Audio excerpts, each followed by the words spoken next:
Hi everyone, welcome back to my channel. In today's tutorial, I'm going to show you how to count rounds in your Amigurumi projects. This is an essential skill for keeping track of your progress and ensuring your Amigurumi turns out just right. So, grab your yarn and hook, and let's get started.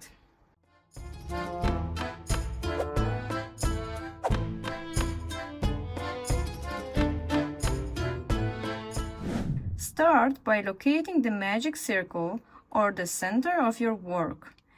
The first round is the circle of stitches made directly into the magic circle.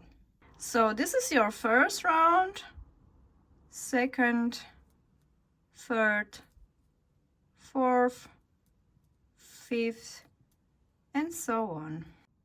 If you found this tutorial helpful, please give it a thumbs up and click the subscribe button below for more crochet tutorials and tips.